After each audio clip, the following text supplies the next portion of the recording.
பாஜகவிற்கு யாரும் டப்பிங் கொடுக்க தேவையில்லை என்று அக்கட்சியின் மாநில தலைவர் அண்ணாமலை தெரிவித்துள்ளார். கோவையில் செய்தியாளர்களிடம் பேசிய அவர், அதிமுகவிலிருந்து இறக்குமதி செய்யப்பட்டவர்களுக்குத்தான் திமுகவில் பதவி கொடுக்கப்படுவதாகவும் விமர்சித்தார்.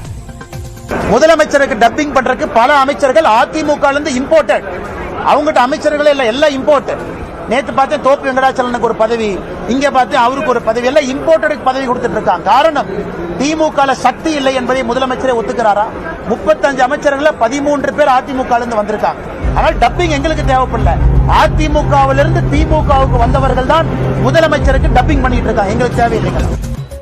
அதிமுகவை ஒருங்கிணைக்க போராடுவதாக முன்னாள் முதலமைச்சர் ஓ பன்னீர்செல்வம் கூறியிருந்த நிலையில் அதிமுகவில் சேர 6 மாதம் பொறுமை காக்க வேண்டும் என ராஜன் செல்லப்பா கருத்து தெரிவித்தது பேசு பொருளாக இருக்கிறது.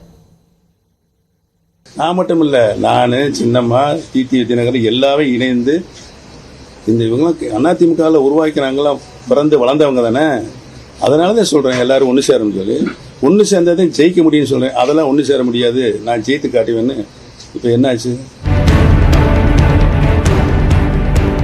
தேனி மாவட்டம் பெரியகுளம் அருகே நடந்த நிகழ்ச்சியில்தான் அதிமுகவை ஒருங்கிணைக்க தொடர்ந்து போராடுவதாக முன்னாள் முதலமைச்சர் ஓ பன்னீர்செல்வம் குறிப்பிட்டு பேசினார்.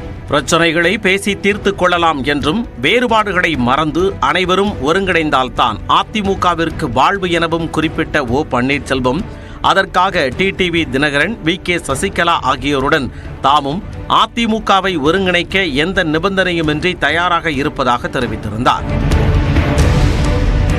இந்த நிலையில் முன்னாள் முதலமைச்சர் ஓ பன்னீர்செல்வத்தை அதிமுகவில் சேர்க்க வேண்டும் என்றால் சில நிபந்தனைகளை அவர் பின்பற்ற வேண்டும் என்று திருப்பரங்குன்றம் சட்டமன்ற தொகுதி உறுப்பினர் ராஜன் செல்லப்பா கூறியுள்ளார்.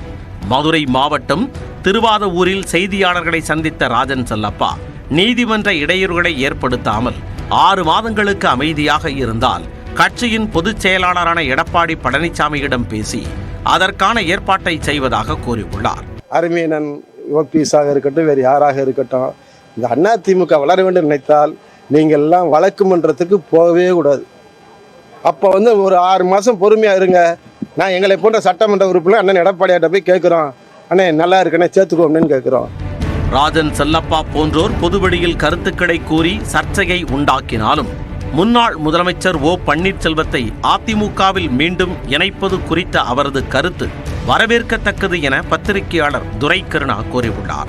2024ஆம் ஆண்டின் தொடக்கத்தில் இருந்தே டிடிவி தினகரன், வி.கே. சசிகலா, ஓ பன்னீர்செல்வம் உள்ளிட்டோர் கட்சியை ஒருங்கிணைக்க விரும்பினாலும் எடப்பாடி பழனிசாமி அதற்கு தடையாக இருப்பதாகவும், கட்சியை ஒருங்கிணைத்தால் மட்டுமே அதிமுகவிற்கு ஆட்சி அதிகாரம் கைகூடும் எனவும் அவர் குறிப்பிட்டுள்ளார். வரவேற்கத்தக்க அறிவிப்பாக தான் நான் பார்க்கிறேன். 6 மாதம் அல்ல, 1 மாத காலத்திற்குள்ளே அமர்ந்து பேசிய அனைவரும் கட்சியை ஒற்றுமைப்படுத்தி வலிமைப்படுத்தி வலுவான கூட்டணியை உருவாக்கினால் மட்டுமே அதிமுகவுக்கு எதிர்காலம் இருக்கிறது என்பதை அவர்கள் உணர வேண்டும். மீண்டும் அதிமுகவில் ஓபிஎஸ் இணைவாரா என எதிர்பார்ப்பு எழுந்துள்ள நிலையில் எடப்பாடி பழனிசாமியால் அதிமுக பின்னோக்கி செல்வதாக ஓ பன்னீர்செல்வத்தின் மகன் ஜெயப்பிரதீப் பேசி வீடியோ வெளியிட்டுள்ளது சர்ச்சையை ஏற்படுத்தியுள்ளது.